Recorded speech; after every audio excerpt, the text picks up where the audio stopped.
Eu me lembro de um dado muito forte que a gente usou numa palestra sobre suíno, que em torno de 1970 você precisava de mais ou menos 4 quilos de ração para você ter 1 quilo de carne suína. Em 2020 isso caiu para 2,5. Então, olha quanta genética, quanta tecnologia, se eu pudesse mostrar aqui para o ouvinte do SuinoCast, a gente não tem em cada quilo que você está consumindo de carne suína aqui no Brasil. Então, é um produto de orgulho que a gente deveria estar contando, batendo no peito e dizendo, ó, não é só o país do carnaval, não é só o país do samba, mas é o país também que está revolucionando a suinocultura.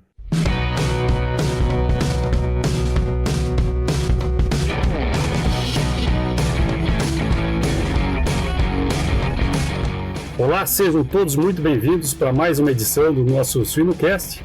O meu nome é Guilherme Brantes, sou host do programa, consultor de suinocultura. Hoje uma presença ilustre aqui no programa, o ministro Antônio Cabreira Mano Filho. Ministro Antônio, seja muito bem-vindo. O SuinoCast é uma plataforma de comunicação feita para quem está na área da suinocultura. Está sendo muito utilizado para os professores, para os alunos, para os futuros alunos, veterinários, agrônomos, zootecnistas, biólogos, enfim, quem é da área do agro, para os produtores. Eu falo bastante também com os nossos futuros produtores, filhos de produtores que estão nas suas terras, para os consumidores, e eu chamo a atenção sempre que esse é um programa também para os nossos não consumidores da nossa carne suína, o que a gente tem para falar de bom daquilo que a gente faz. Então, é uma honra tê-lo aqui no nosso programa. O ministro Antônio Cabreira é veterinário, médico veterinário pela Unesp, presidente do Grupo Cabreira, já foi secretário da Agricultura do Estado de São Paulo, ministro da Agricultura do nosso país, e hoje aceitou um convite que eu fiz na Braves de Toledo, quando eu ouvi falar sobre o nosso agro, e eu fiz um convite, ele aceitou na hora. Agradeço a sua participação aqui e temos muito a conversar. Eu sempre falo que essa é uma leitura fria do currículo, e eu gostaria de saber, pelo Antônio Cabreira, quem que é o Antônio Cabreira que hoje nos fala. Seja muito bem-vindo. Obrigado, Guilherme, um prazer muito grande desde aquele encontro nosso, daquela reunião. O prazer estar aqui no SuinoCast, falar um pouco do nosso agro, falar da suinocultura também. Eu acho que nós temos que... Eu sempre tenho dito, Guilherme, que o criador, o produtor brasileiro, ele precisa contar melhor a sua história. Porque quando a gente não conta a nossa história, alguém está contando essa história para a sociedade que hoje vive no asfalto e conta com seus preconceitos e às vezes com a sua visão distorcida do mundo. Então é importante que nós, criadores, e aí eu incluo de uma maneira muito especial a questão da suinocultura, até porque eu tenho descendência espanhola e na Península Ibérica a suinocultura ela tem uma importância muito grande. Quem é que nunca ouviu falar do Ramon Pata Negra? E aqui no Brasil, por incrível que pareça, a suinocultura ela tem uma importância muito grande, mas dificilmente a gente discute, dificilmente a gente debate sobre a suinocultura. A gente fala muito da carne bovina, fala muito da carne de frango. Então, quero começar aqui elogiando, Guilherme, o SuinoCast por essa oportunidade de poder se falar de um animal importantíssimo e de uma proteína importantíssima na nossa dieta. A PetSmart está revolucionando a suinocultura com soluções digitais que otimizam toda a produção. Peso por imagem dos animais, estoque e consumo de ração em tempo real, com sensores nos silos. Sanidade dos lotes na palma da mão. Transforme sua granja com inteligência de dados e automação de verdade. Que legal. Que legal. O senhor me fez lembrar de uma história falando da Península Ibérica. Ontem eu falava com um grande amigo, Fabrício Delgado, e nós estávamos falando da suinocultura, e eu falava para ele, no passado nós íamos para a Alemanha para ver a produção alemã de suinocultura, dos suínos, e hoje o pessoal está vindo para o Brasil ver a Alemanha em declínio, e então é importante isso mesmo, de a gente mostrar aquilo que a gente tem de bom. Eu tenho uma pergunta direta aqui, Antônio. Me permite chamá-lo de Antônio? Claro, não, tranquilo, não tem, fique à vontade. eu achei interessantíssimo uma observação sua lá na Braves, de uma compra do McDonald's, do sanduíche McDonald's que o senhor fez do Canadá, e dizia alguma coisa assim, você só está comendo porque foi feito por um fazendeiro, por um produtor canadense. E eu fiz essa reflexão, e há poucos dias eu entrevistei o Ribas da JBS. Eu falei o seguinte: eu tive na Colômbia com a minha família, cunhados e o pessoal. Vamos tomar um café colombiano. E o meu cunhado mora em Araraquara. Eu falei, tu nunca me convidou para tomar um suco de laranja de Araraquara, né? Então, suco de laranja, boi, frango, açúcar, tantas coisas que o Brasil é primeiro produtor e exportador, e nem nós brasileiros sabemos de todo esse potencial aí. Misturando o seu sanduíche aí com toda essa história, ministro, o que a gente pode fazer de diferente para vender melhor o nosso peixe também, o nosso suíno, todo o nosso produto? Há um ditado africano muito antigo, Guilherme, que diz o seguinte: quando a manada se une, o leão vai dormir com fome. Então eu acho que o agro nacional, e não digo só o criador de suínos, mas o agro todo, ele tem que se unir, ele tem que se mobilizar e contar essa história melhor, e contar no bom sentido. Veja, por que o McDonald's, quando você vai comprar, e naquele dia eu comprei um McChicken, você compra um McChicken, vem naquela caixinha escrito ali, isso aqui só foi possível graças a um criador de frango canadense. Por que o McDonald's não faz isso no Brasil? Né, quando eu vou pedir qualquer produto, coloca lá, graças, ou qualquer restaurante, se você pensar bem. E aí você, mas a suinocultura não, a suinocultura ela é extremamente, é aquilo que eu falei, a suinocultura, ela precisa ir para a vitrine da sociedade brasileira. Eu usei aquilo para a gente fazer lá fora, mas eu acho que a gente precisa começar a olhar para o nosso próprio umbigo. Veja, para e pensa, assim, se você reparar bem, talvez até o suíno, ele tem uma variedade de cortes e de subprodutos até maior do que os bovinos. Para e pensa, você tem o presunto, pernil, costela, lombo, salame, mortadela, salsicha, linguiça, presunto cru, cozido, o paio, salpicão do país, que é o país da feijoada, panceta, carne de lata, torresmo, o bacon, o chouriço, entendeu? Tudo isso vem de um animal, que é a suinocultura, e às vezes a gente não consegue traduzir isso para a sociedade. Então a sociedade ela precisa entender que o Brasil também é um dos maiores produtores de suínos do mundo. Eu até não sei, eu não estou bem atualizado agora, mas até nos últimos 2 anos a carne suína era a carne mais consumida no mundo, né, Guilherme? Eu acho que isso ainda não mudou, né? Embora você tenha um aumento grande de outros produtos. Então, eu diria assim, a suinocultura mundial e a suinocultura brasileira, ela é motivo de orgulho, é motivo que nós precisávamos chegar a isso para a sociedade brasileira e contar essa história também, e principalmente, talvez a suinocultura até melhor do que, por exemplo, a bovinocultura, ela tem uma relação muito grande com os pequenos, né, Guilherme? Com essa questão social.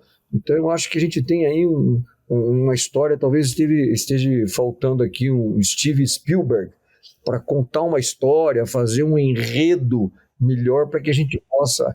E não sei se naquela palestra eu acabei comentando também, nós estamos aqui contando causos, como a gente se fala, né? Mas olha que coisa incrível. Eu me lembro de um dado muito forte que a gente usou numa palestra sobre suíno, que em torno de 1970 você precisava de mais ou menos 4 quilos de ração para você ter 1 quilo de carne suína. Em 2020 isso caiu para 2,5.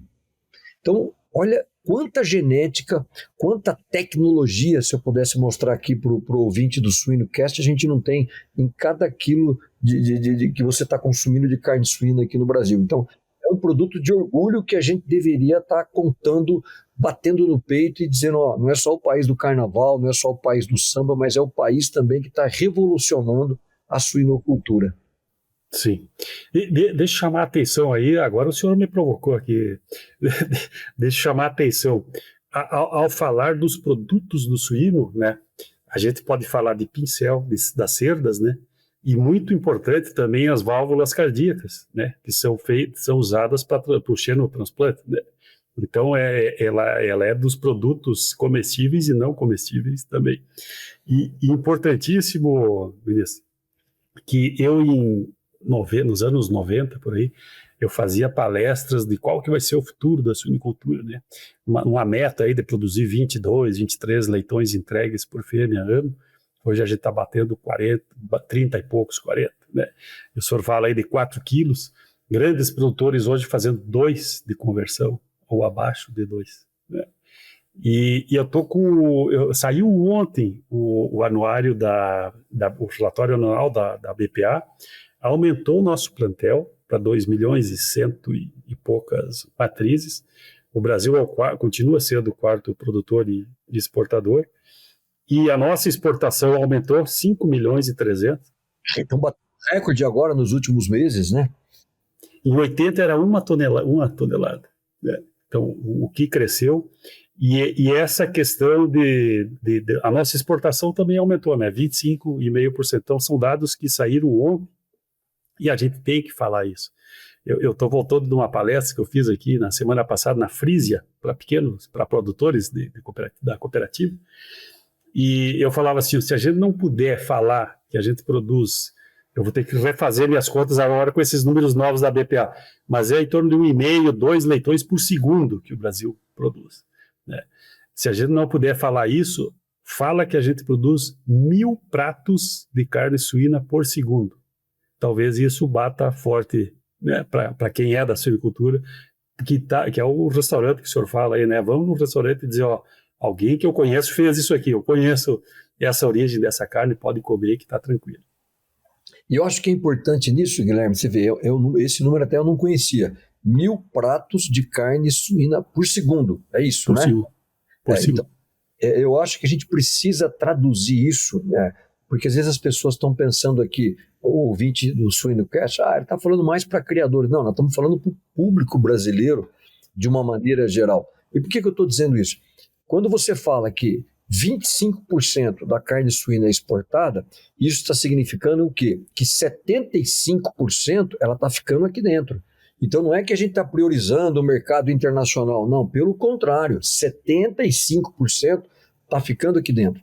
E é importante esses 25%, porque você podendo escalar economicamente falando, você aumentando essa produção, isso faz com que você consiga produzir 1 quilo de carne suína mais barata. Então o mercado internacional, ele traz tecnologias, porque você precisa atingir mercados novos, ele te traz qualidade, você tem que ter um nível de qualidade, de padrão para você entrar nesses mercados, e tudo isso vai o quê? Você vai internando isso aqui no mercado doméstico, então você vai melhorando a qualidade e vai chegar num ponto que você sempre vai ter um produto mais barato. Até que é uma coisa interessante, eu me lembro que nessa apresentação, Guilherme, e a gente precisa contar também mais isso, em 1970, um salário mínimo comprava 28 quilos de carne suína. Em 2020, o mesmo salário mínimo, só que ele compra agora 55 quilos. Então, apesar de tudo isso que está acontecendo, e com razão em alguns casos, o alimento está caro e assim por diante, mas se você pegar numa linha do tempo, inúmeros produtos, pela eficiência dos criadores, dos produtores, o poder aquisitivo da população brasileira ela aumentou. É o caso de 70 para 2020, você saltou de 28 quilos para 55 quilos a quantidade de carne que você compra com salário mínimo. Então é importante que a gente traduza isso. Essa eficiência, isso que a gente está comentando aqui, significa um poder aquisitivo maior para o consumidor brasileiro. E é aquilo que eu sempre falo, talvez a gente tenha que usar esses números, Guilherme. Eu fui fazer aquela palestra, eu comentei aquilo na Arábia Saudita, e eu sempre achei que eu ia falar sobre agronegócio, que eu ia falar sobre mudanças climáticas, ia falar sobre a Amazônia. E durante 12 dias que eu fiquei na Arábia Saudita, nenhuma dessas palavras elas foram usadas. A palavra-chave lá se chama segurança alimentar. Talvez aqui no SuinoCast a gente fala, nós estamos falando aqui sobre segurança alimentar. Não estamos falando de agronegócio, não estamos falando de comida no prato, estamos falando de gôndola de supermercado cheia, né? Eu tive agora, recente, faz 2 semanas, Guilherme, lá nos Estados Unidos, em Chicago, fui visitar minha filha, em diversos supermercados eu vi uma tabuleta lá dizendo, olha, no caso dos ovos, restrito a apenas 4 itens por consumidor. Aqui no Brasil, nos Estados Unidos isso, hein? Aqui no Brasil você não viu em nenhum momento algum tipo de restrição de qualquer produto brasileiro, nem mesmo durante a pandemia, o período da Covid. Então acho que a gente precisa contar essa história para o público brasileiro, né? Sim, eu gosto muito. Eu uso uma frase que a suinocultura faz coisas boas para as pessoas e para comer. As coisas de comer, o senhor enumerou aí, e eu acho que a gente aqui, a nossa conversa está sendo uma coisa que faz bem, vai fazer bem para as pessoas. Para mim está fazendo bem, né? A gente saber cada vez mais esses números e poder argumentar isso. Essa questão que eu já tive a oportunidade também de falar da nossa suinocultura fora, e a gente tem um cuidado, uma preocupação em mostrar o mapa do Brasil e dizer que 67% está na região sul, na região amazônica é nada, por cento, né? Essa preocupação de mostrar para fora, o pessoal quer qualidade e para quem está exportando para mais de 100 países, está chancelada a nossa qualidade. Né? Sim, não é por acaso que você exporta para esse número de países, e diga-se de passagem, são países extremamente exigentes, então você tem que ter qualidade para que você possa ganhar esse mercado. Isso é importante que se diga, né? Sim. Mas vamos lá, uma outra questão que eu gostei muito da sua abordagem lá, a pergunta, quem define o mercado? Que eu sei que essa foi a sua vida como ministro, né? Rebobinar a fita não dá para falar, porque muitos não vão entender, né? Mas voltar ao passado aí, nas suas noites de domingo para segunda, quanto vai custar o pão, quanto vai custar o leite, né? Conta um pouco dessa história para nós, por favor. Na realidade, a gente sempre procura dizer, e sempre que eu tenho a oportunidade de falar, Guilherme, há um velho ditado que diz o seguinte: se na vida você tiver que cometer algum tipo de erro, que você cometa algum erro novo, que nunca foi cometido. Porque o pior que tem é você repetir o erro, é você cometer um erro que você já praticou no passado.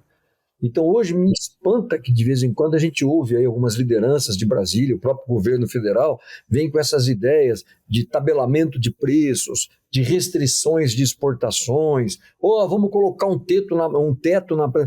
Isso é um desastre completo. Em 1990, quando a gente assumiu o Ministério da Agricultura, nós somos o governo seguinte ao governo dos fiscais do Sarney, aí os mais bem vividos, né, vamos usar essa expressão, eles vão se lembrar disso. Você ia abrir supermercado, ia ver tabelamento de preço. Então, toda segunda-feira havia aquela antiga Sunab, você tinha que fazer uma reunião para você definir o preço. Qual vai ser o preço do litro do leite? Qual vai ser o preço do cafezinho? Qual vai ser o preço do pãozinho? Quer dizer, eram umas coisas absurdas. Quem tem que definir isso é o mercado. Tanto é que quando a gente liberou, por exemplo, o preço do leite, que é um produto essencial na cesta básica, foi uma crise no país inteiro. E eu nunca me esqueço que a manchete da principal rede de televisão naquela noite foi assim, uma senhora com um bebê de colo e ela fazendo aquela pergunta angustiada e o nenê aqui do lado e ela dizendo: quem vai dizer agora qual é o preço que eu vou pagar por um litro de leite? Porque os brasileiros eles estavam tão dependentes de Brasília que esperavam Brasília dizer: você vai pagar tanto. Até quando a gente liberou o preço do leite, a dona de casa não sabia que preço que ela ia pagar, a padaria não sabia que preço que ia vender, a cooperativa não sabia que preço que ia pagar para o produtor. Então isso era uma coisa horrível, porque a gente tem que entender que mercado é aquele lugar onde o conhecimento ele é disperso, ele está... Não tem como alguém em Brasília, num gabinete, no ar-condicionado, dizer: olha, o preço do suíno no Rio Grande do Sul vai ser esse e o preço do suíno em Cuiabá vai ser... É impossível, é um mercado.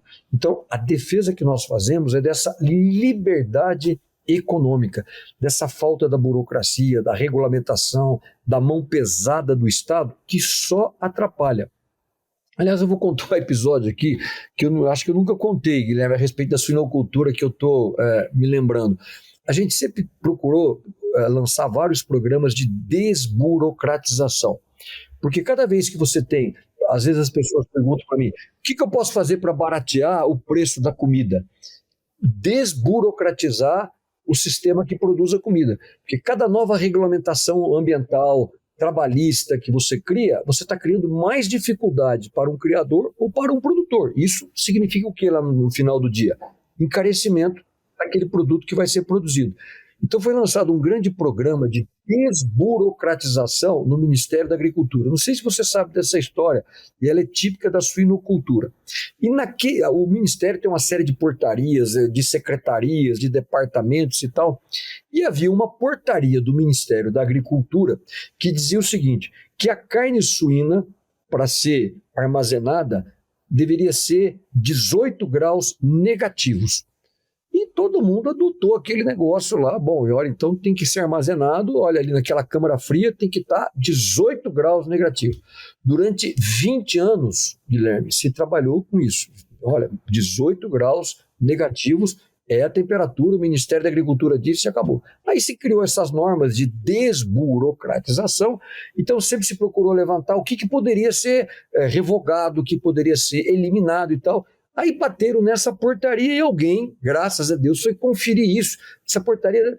Aí ele foi conferir e falou o seguinte, mas ele comparou o que era o original com aquilo que foi publicado. Ele falou, mas o original era 12 graus negativos, não era 18 graus negativos. Aí foi de se descobrir, isso 20 anos depois, que na hora de se publicar, se digitou errado e se publicou menos 18 graus e era menos 12 graus. Agora, para e pensa. Durante 20 anos, quanto que isso não custou, no final do dia, para o consumidor? Porque alguém teve que pagar essa conta de ter armazenado essa carne suína durante 20 anos, 6 graus em excesso, que não era aquilo que foi recomendado. Então, estou citando o exemplo, até meio... O frio custa caríssimo. Mas é para a gente procurar traduzir isso para a dona de casa. Mas eu não tenho nada a ver com isso, isso é coisa de grandes empresas. Não, isso é o preço que você vai pagar num pãozinho, onde a gente tem. Então, isso é mercado, aquilo que você estava me contando, né? Essa não presença tão ostensiva, tão absurda do Estado no nosso dia a dia, querendo dizer o que eu devo comer, como é que eu devo educar os meus filhos. Isso acaba atrapalhando toda a sociedade de uma maneira geral e não fica fora o setor produtivo e econômico. Sim. Essa questão do custo de uma hora para... Bom, até então tinha um ministro que dizia o pãozinho vai custar 10 centavos, o leite vai custar X. Essa questão do custo, a gente ainda vê produtores que não têm a sua planilha, né? Que não têm a sua planilha. A discussão da produtividade dos índices ou técnicos associada a esse financeiro, ela ainda é uma lacuna para se ganhar, né? E a gente está falando muito dessa educação continuada aí do nosso produtor ou do nosso assistente, para ele dar essa ferramenta de uma maneira mastigada, simples que seja, né? Mas que tem os grandes números à mão para serem gerenciados, né? Essa é uma... Números é tudo, Guilherme, no sentido de que tem até aquele consultor que atuou no Japão, naquela época, logo depois da Segunda Guerra Mundial, o Japão foi um país que foi completamente destruído. Então, nesse processo de reconstrução da economia, ele chamava Denning, e ele até dizia o seguinte, eu acredito em Deus, mas me tragam as planilhas. Ou seja, me tragam os dados, me tragam os números. Ninguém, em nenhuma atividade, não é apenas na suinocultura, em qualquer atividade, na área da indústria, na área de serviço, você tem que ter os números, você tem que mensurar isso para saber no final do dia. Isso é um mercado. O mercado é você poder saber, me custa tanto, o meu capital tem que ser tanto, por quanto que eu vou vender. Então é isso. E a gente é contra a intervenção do governo, porque o governo não tem essa capacidade. Eu sempre gosto de dizer o seguinte, o socialismo ele cai, e caiu, e ele não consegue permanecer, socialismo no sentido da economia planejada, da economia central, porque as pessoas não conseguem definir os números. Uma economia centralizada, como era, por exemplo, a economia soviética, ou como é a economia na Coreia do Norte, ou como está sendo a economia hoje na Venezuela, ela não para em pé porque não se tem os números. O que alguém lá em Caracas acha que pode definir o preço do suíno na Venezuela inteira. E isso é um desastre. Não consegue definir. Até porque, assim, então tá bom, vamos definir o preço, o quilo do suíno em X. Ah, tá bom. Olha, então para mim produzir nesse preço, eu preciso definir o preço do milho em tal preço.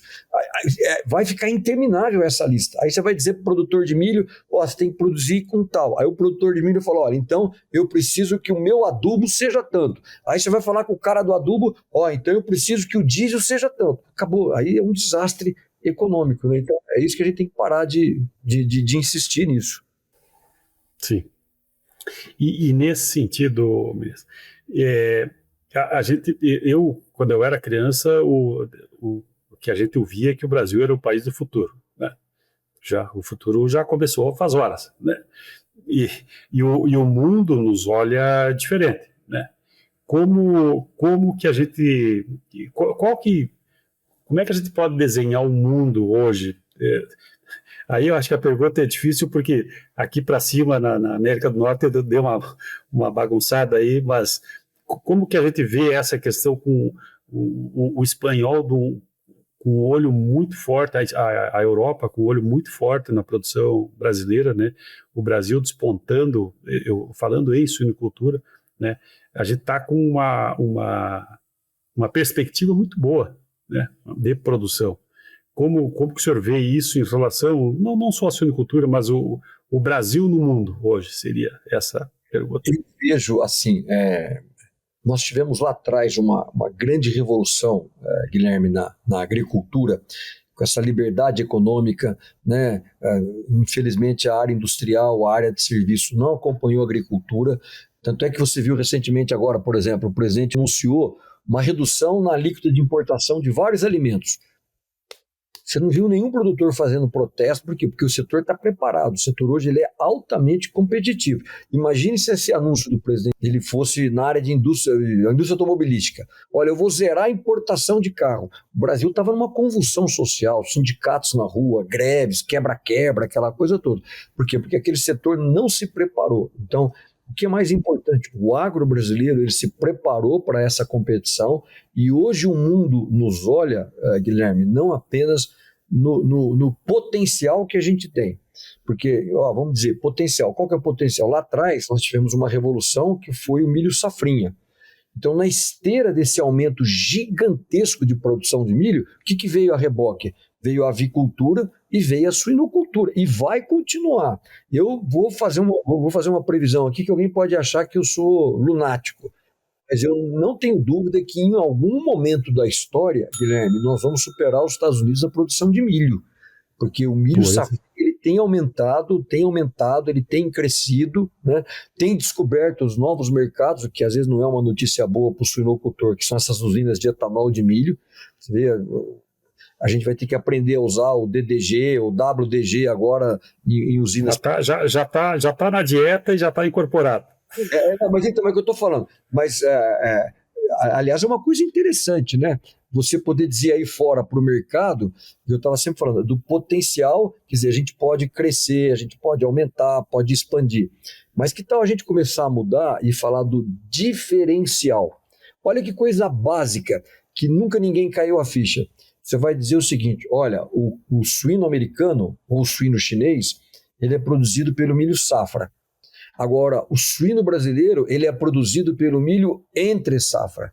Aquele velho discurso da Europa, mas como? Você está usando muito produtos que são alimentares, da alimentação humana para fazer outra coisa. Não, olha, eu estou fazendo um milho de uma segunda safra. Isso é um negócio incrível. Estou só contando aqui no discurso. Então, eu acho que para o brasileiro, Guilherme, ainda precisa cair a ficha que nós não somos mais aquele pequeno país em termos de presença no cenário geopolítico do carnaval, das praias, do samba, do futebol. Não, hoje o Brasil manda comida e alimentos para mais de 220 países e territórios. Então não é brincadeira. Eu sempre gosto de dizer, Guilherme, o seguinte, o que nós estamos assistindo agora nessa última década, isso vai se intensificar. Até 10 anos atrás, você tinha uma concentração de poder na faixa temperada, onde a agricultura temperada, a agricultura americana, agricultura americana, eles dominavam o mundo, as ajudas dos produtos americanos dominavam o mundo. Você vê aquele saco lá do USAID, né? A ajuda americana e tal. O que está acontecendo? Nós estamos tomando esses mercados. A suinocultura, a bovinocultura, a avicultura, o algodão. Então, você está tendo uma transferência de poder da zona temperada para a faixa tropical. E é imbatível, porque o Brasil é uma fábrica céu aberto de fotossíntese. É imbatível isso daqui. Enquanto a fazenda americana fica 6 meses debaixo de neve, aqui nós estamos fazendo milho safrinho que está alimentando o nosso suíno, que está alimentando o nosso frango. Então essa é uma história que vai mudar a importância do Brasil no cenário global. Então, se você me perguntar isso, como é que eu preciso... Naturalmente, o Brasil está se tornando um protagonista. É uma pena, às vezes, que as nossas lideranças ainda não entenderam muito bem isso, né? Novos. Líder em soluções de nutrição inteligente para a suinocultura. A Novos traz 2 soluções de destaque. A linha Mintrix, de minerais orgânicos biquelatados com estrutura molecular única no mercado. É fonte de maior biodisponibilidade de zinco, cobre ou manganês para melhorar o desempenho e a nutrição dos suínos durante todo o ciclo de produção. Também, o aditivo enzimático Cibenza, fonte de enzima protease que aumenta a digestibilidade das proteínas e degrada os inibidores de tripsina, favorecendo o sistema imunológico resposta e a integridade intestinal. Para mais informações, visite o site da Novos, www.novosint.com.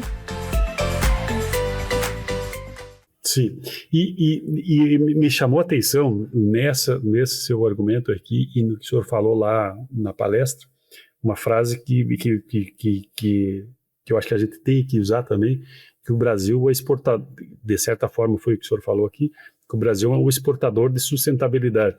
Mas a gente falar isso, né, eu vou parar de falar milho safrinho, vou falar milho entre safra, né, porque ele dá um poder maior. Mas nessa questão, e também dessa sua previsão aí, que vamos anotar aqui, vamos contar para o pessoal mais novo para acompanhar, mas que esse potencial do Brasil de aumentar a produção e produtividade sem derrubar nenhuma árvore, né? Fazendo dentro da coisa legal. Continuando a manter 66% do seu território em florestas nativas, não são florestas que foram regeneradas. Você pega, por exemplo, os países europeus, eles têm em média, Guilherme, 60% de utilização. Você pega a Dinamarca, 75% do país é utilizado para agricultura. Então, a média dos países europeus é 64%. Você pode pegar a Alemanha, Reino Unido, todos esses países, eles têm esse percentual. Para a agricultura, especificamente no caso, nós estamos em torno de 8%. Então, os Estados Unidos são 3 vezes mais. Então, imagine, 2 vezes, quase 3 vezes. Imagine esse tipo de comparação, aquilo que eu estou produzindo e aquilo que eu estou utilizando. Então, acho que esses argumentos, porque não adianta o ativismo que é contra o Brasil, essa coisa toda, em algum momento ele começa a ruir, porque vem os números. E números é ciência, é um fato incontestável. Vem o Código Florestal, vem as reservas nas propriedades privadas, vem as áreas de preservação permanente. Então, tudo isso, a gente precisa começar a contar melhor essa história. Quer dizer, é um país que exporta sustentabilidade a um preço imbatível.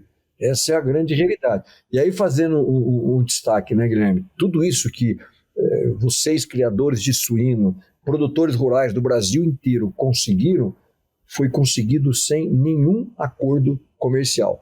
Você citou aqui no começo do nosso podcast sobre a questão do Trump, tarifas, essa coisa toda. Daí a gente vê a importância desses acordos. Eu até não acredito muito em acordos, em grandes acordos comerciais. Eu sou muito mais defensor de acordos bilaterais. Vamos fazer um acordo com aquele país, que é muito mais fácil, muito mais prático. Quando não temos, Guilherme, exatamente nenhum acordo comercial. O que nós temos são acordos sanitários, Então se vai lá, agora vai abrir a exportação de carne suína para tal país. É um protocolo sanitário que atendeu aquelas exigências. Agora, um acordo realmente comercial, nós não temos nenhum. Por exemplo, você estava falando da laranja, existe um acordo comercial dos Estados Unidos com o México, tá? E esse acordo inclui que possa entrar a laranja mexicana com tarifa zero. O que acontece? Hoje o suco de laranja brasileiro ele é taxado em $415 para entrar nos Estados Unidos. Então o que significa isso? Que nós estamos perdendo o mercado para a laranja mexicana. Não porque eles são mais eficientes, mas é porque eles têm um acordo comercial. Eu acho que o Brasil pode aproveitar essa janela agora e a gente começar a definir acordos comerciais, não apenas acordos sanitários. Sim, sim.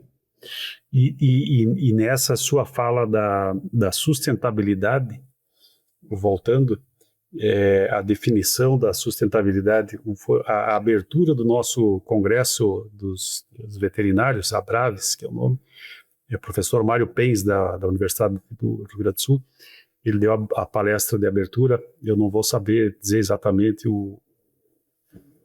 toda a sentença, mas a sustentabilidade é a gente produzir na nossa geração atual sem ferir a geração futura, né?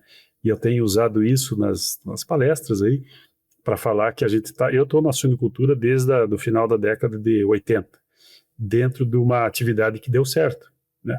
Está dando muito certo.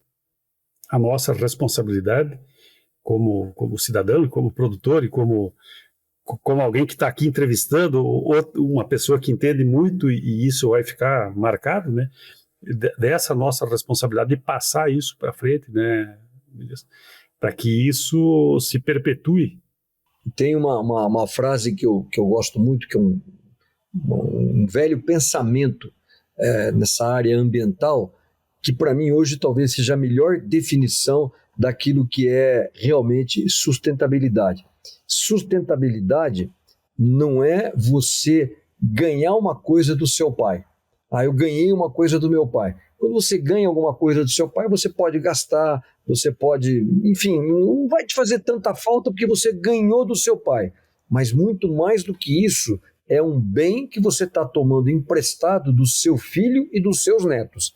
Aí a visão é diferente. Não é apenas um negócio que eu ganhei do meu pai. Opa, peraí, mas isso aqui é do meu neto. Estou dizendo isso porque eu ganhei um neto recentemente. Entendeu? Olha para aquilo e opa, eu preciso fazer alguma coisa para tornar o mundo melhor para esse aqui. Dá uma sensação assim de que, peraí, eu preciso tomar cuidado com o que eu vou deixar para o meu filho, com o que eu vou deixar para os meus netos. Então, sustentabilidade é isso. Eu estou pedindo emprestado para eles, né, para essas gerações futuras, aquilo que eu estou usando agora. Aí muda toda essa concepção de como, então, esse é o conceito que a gente tem que passar para a sociedade e o produtor. E eu tenho certeza que ele é o verdadeiro guardião da natureza, até porque quem é que paga as nossas contas? É a fazenda. E ninguém quer destruir matar essa galinha de ovos de ouro.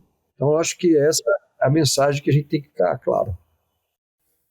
O seu neto já sabe que o Brasil vai ultrapassar os Estados Unidos no milho? Ainda não, porque ele não está entendendo o que eu falo. Mas o que eu vejo é assim, até porque é uma coisa incrível se você parar e pensar, Guilherme, é um negócio tão simples, mas eu sei disso porque eu tenho uma filha que estuda em Chicago, então eu sempre vou visitá-la. E toda vez que eu vou visitar, eu aproveito, vou visitar alguma feira americana, aquela coisa toda. Para e pensa o seguinte, o agricultor americano, quando chega a janela de plantio dele, ele tem que sentar e ele vai definir o seguinte, eu vou plantar soja ou eu vou plantar milho? O negócio ou não é? Nós não temos esse dilema aqui no Brasil. Então a gente já tem, eu venho com a safra de soja e depois na entre safra eu venho com milho. Então lá ele fica sempre assim, porque, veja, ele tomou uma decisão, vou plantar soja. Passou um mês depois, mudou o mercado, ele não pode mais reverter ele não vai conseguir mais usufruir. E isso é tão bom, Guilherme, que a gente também não caiu a ficha. Olha que coisa interessante. Você não tem ideia do que é importante para o Brasil, que é um país ainda pobre em infraestrutura portuária, estradas, logística nossa, mas Deus, nesse ponto eu posso dizer que ele é brasileiro, porque você tem uma safra de soja, então significa o quê? A hora que você for colher essa safra de soja, você desemboca essa safra de soja e toda a sua logística funciona em função da soja. E aí você não tem o milho competindo com o mesmo porto com a soja, como você tem nos Estados Unidos. O que os Estados Unidos têm? Ele tem um grupo de produtores que plantaram soja e tem outro grupo de produtores que plantaram milho. E eles estão competindo pelas estradas, pelas ferrovias, pelas hidrovias. Aqui não. Aqui você tem a época da soja, é só soja. Depois você tem a safra de milho, é só milho. Então é uma coisa incrível. Se você colocar isso num gráfico, você vai ver o escoamento. A soja concentrado aqui em um semestre e depois o milho concentrado aqui em outro semestre. Então, Deus nos ajudou até nisso. Agora, imagine o dia que a gente tiver infraestrutura, a gente tiver uma ferrogrão, aí o céu é o limite. E esse eu acho que é outro capítulo de uma outra fala das nossas oportunidades em logística e escoamento e produção, né? Claro. Aí temos muitos causos para contar aí também, viu, Guilherme? Sim. Mas uma coisa interessante, né? A gente já está chegando no fim aqui, mas uma coisa interessante é essa questão, a gente falando em logística, mas falando acaba sendo logística, mas a qualidade das cidades do nosso interior, né? Eu tive a oportunidade de participar de projetos em Rio Verde. Hoje o pessoal fala que o Rio Verde é a Dubai do agro, do Brasil. Uma cidade que explodiu a produção. Lucas do Rio Verde, Nova Mutum, cidades e cidades pequenas também no nosso interior aí, que tem uma qualidade, um EDH altíssimo, né? Que nos permitem deixar o homem do campo produzindo mesmo com qualidade de vida, né? Então esse é uma coisa importante para a gente lembrar e poder falar isso também para quem está em dúvida, né? Se fica no campo ou deixa o seu filho no campo, né? E é interessante, acrescentando aí, Guilherme, a questão da desigualdade. Você pode ver que tem vários trabalhos, várias manchetes jornalísticas dizendo como o agro tem reduzido a desigualdade social. Então você pega um mapa da questão da desigualdade social, e aí claro que vai entrar o IDH, mas estou dizendo isso porque desigualdade é uma palavra-chave aí no cenário político, né?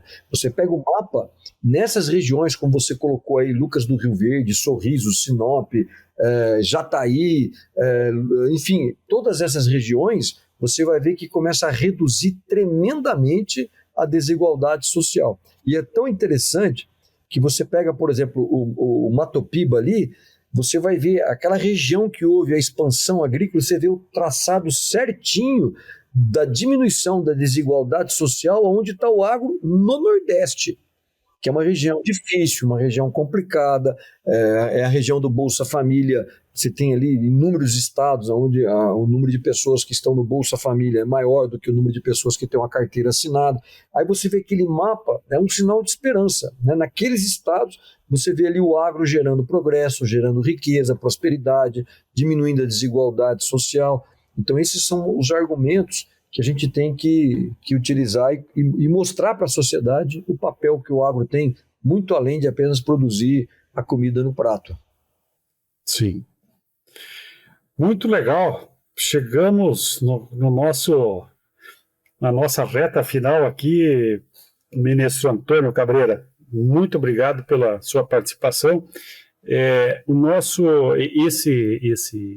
programa, o podcast, ele no começo do ano aqui, nós completamos o episódio 300. Então, nós estamos em 300 e poucos aí, feito por pessoas que gostam de se manter atualizadas, para pessoas também que querem se manter atualizadas, com diversas pessoas aí do cenário. Vai ter episódio com gente falando de patologia, reprodução. Aqui é um episódio diferente, né? Agradeço a participação.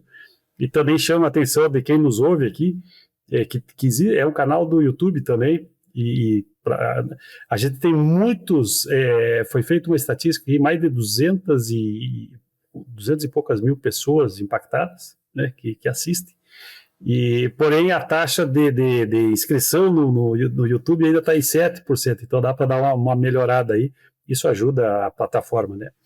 Mas agradeço o senhor, agradeço assim a carreira que o senhor fez dentro da política, dentro do agro brasileiro, tenho acompanhado no Instagram, gosto demais da maneira muito direta, né, com vídeos e comentários muito pertinentes, e deixo aqui para uma palavra final, o meu agradecimento e uma palavra final do senhor. Obrigado, Guilherme. Eu quero terminar cumprimentando você, o SuinoCast, por divulgar essa história. Esse é mais um dos canais que a gente pode contar a nossa história da maneira correta, da maneira, talvez é um dos maiores fake news que a gente tem hoje na sociedade, as informações sobre o agro, infelizmente. Então, essa é a maneira de poder se contar da forma correta. E você começou dizendo o Brasil é sempre o país do futuro, né? Aquela coisa toda. O meu avô, como imigrante, ele sempre falava o Brasil é o país do amanhã, mas o amanhã tem sido feriado aqui. Então, eu acho que o agronegócio está mudando esse feriado, e o agronegócio ele resgata essa autoestima nossa, Guilherme, e a gente poder dizer em alto e bom som, sem nenhum ufanismo, mas encher o peito e dizer, olha, o Brasil vale a pena.